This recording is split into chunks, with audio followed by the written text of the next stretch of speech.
Sa isang interview, ipinaliwanag ni Donald Trump kung paano siya nakaligtas sa isang assassination plan laban sa kanya. Tila niyanig ng balita ang buong mundo dahil sa isang nangyari sa isang shooting incident sa dating Pangulo ng Estados Unidos na si Donald Trump. Naging laman ng mga pahayagan, TV, radyo at maging ng social media. Ibinalita ang isang pangyayari na kahit pa man sa darating na panahon, ito ay pag-uusapan.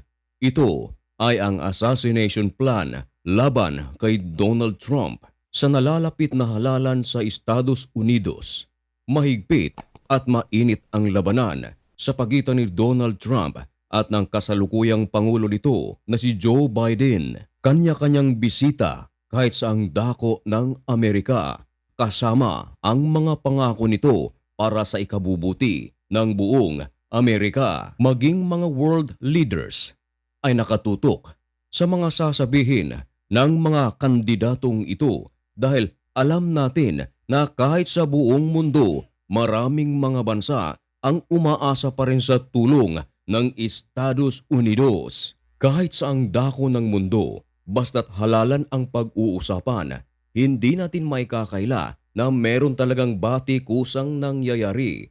Batikos dito, batikos doon upang ipalabas ng isang kandidato na siya ang dapat piliin ng taong bayan. Nagiging normal na lang ito na tila ba mortal na kaaway habang nagpapatuloy pa ang kampanya. Pero pagkatapos ng kampanya ay magsishake-hand na tila malapit na magkaibigan ang bawat isa. Gaya ng aking sinabi na nitong nagdaang araw ay nagimbal ang buong mundo dahil sa isang balitang hindi malilimutan, ang pamamaril kay Donald Trump. Si Donald Trump ay isang kilalang matapang na politisyan, walang sinisino-sino.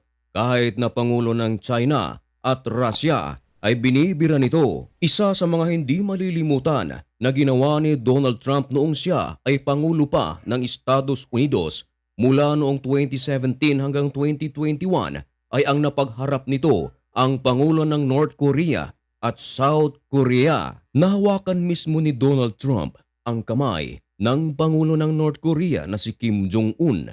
Kahapon, Linggo, July 14, 2024, habang nagsasalita si Donald Trump sa kanyang campaign rally sa Pennsylvania, USA, umalingaw-ngaw ang mga putok ng baril.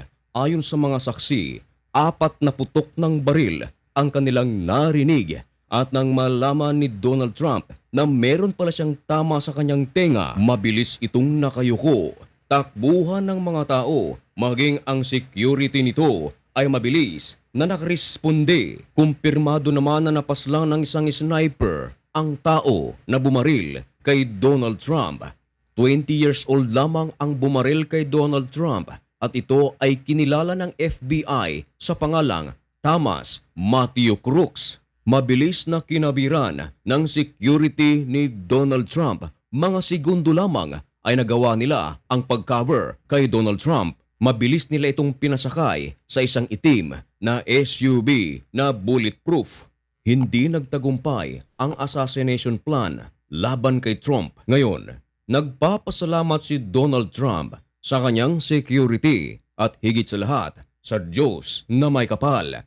Ayon sa kanya, "By God, I am still here." Sa report ng New York Post, ipinaliwanag ni Donald Trump kung paano siya nakaligtas sa naturang assassination at ipinaliwanag rin ni Donald Trump kung ano ang misteryo sa kanyang sapatos. Ayon kay Donald Trump, "I am supposed to be DEAD." Nang maisugod si Donald Trump sa pagamutan, nagsalita ang doktor nito, hindi na sinabi ang pangalan. Ayon sa doktor, ngayon lang daw siya nakakita ng ganito at tinawag ito na miracle.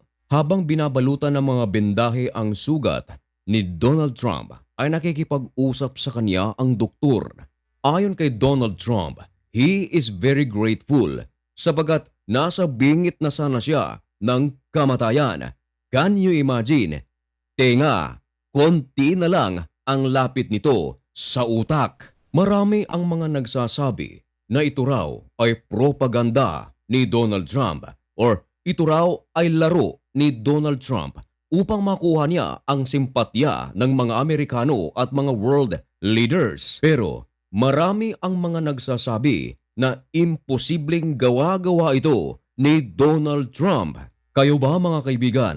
Ano ang iyong paniwala? Ito ba'y gawa-gawa ni Donald Trump o talagang may nagtangka sa kanyang buhay? Ganito ang explanation ng mga analyst at mga eksperto. Hindi raw ito gawa-gawa ni Donald Trump sa kadahilan ng ganito. Sino ba namang matalinong tao ang gagawa ng plano upang barilin siya sa tenga? Imposible na hindi sumagi sa isip ng isang tao na kung sakaling sumablay ang tira sa halip na sa tenga ay papunta sa gitna ng kanyang ulo, edi wala ng saysay ang kanyang kampanya at wala ng saysay ang lahat ng kanyang ipinaglalaban. Kahit na sabihin nating expert ang taong hinair upang barilin siya, ay hindi pa rin ito papayag na barilin siya sa tenga. At isa pa mga kaibigan, meron ding casualty, may sibilyang nadamay at ayon sa ulat, ito raw ay isang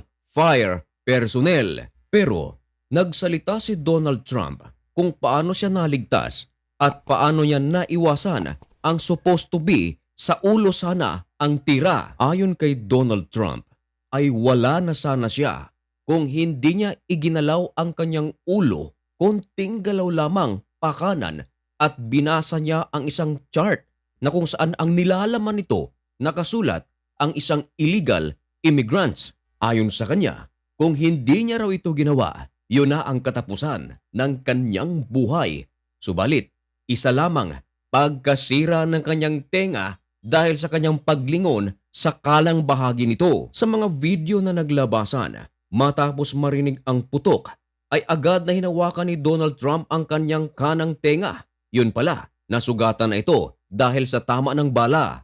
Talagang ang buhay ay uncertain. Hindi natin alam kung kailan ito matatapos. Tulad na lang nito, it was to be the end of Donald Trump. Pero dahil sa isang rason ay hanggang ngayon, buhay pa si Donald Trump. Dagdag pa ni Donald Trump, gusto niya pa sanang magsalita sa mga supporters nito.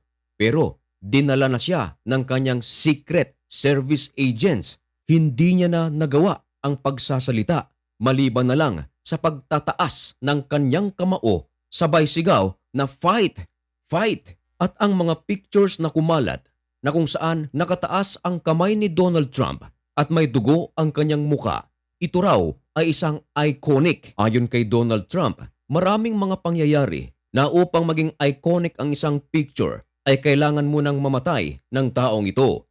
Pero sa kanya ay buhay na buhay raw siya at ang kanyang pagtaas ng kanyang kamao at ang dugo sa kanyang muka ay nagsilbing iconic. Hindi na raw kailangan pang may mamatay upang maging masabing heroic act ang kanyang ginawa. Ipinaliwanag din ni Donald Trump ang misteryo sa kanyang sapatos sapagkat sa video, matapos na marinig ang mga putok, yumuko siya agad at agad siyang sinunggaban ng kanyang mga security para dalhin siya sa safe na lugar.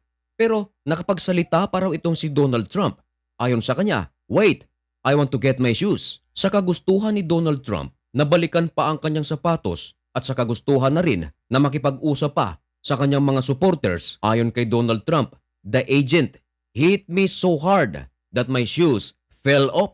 Dahil dito ay pinasalamatan ng husto ni Donald Trump ang Secret Service personnel dahil sa mga heroic actions nito. Maging ang sniper na nakapagpabagsak sa tumira sa kanya ay kanya ring pinuri.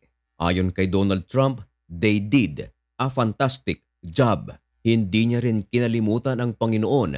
Ayon sa kanya, by luck or by God, many people are saying it's by God, I'm still here. Pinasalamatan din ni Donald Trump ang crowd na nag-attend sa kanyang speech sa Pennsylvania, USA.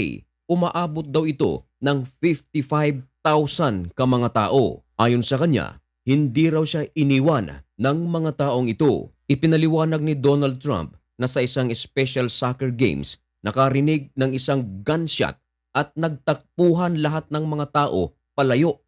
Pero nang ito raw ay mangyari sa kanya, nanatili raw ang 55,000 na mga taong ito. He added, "I love them."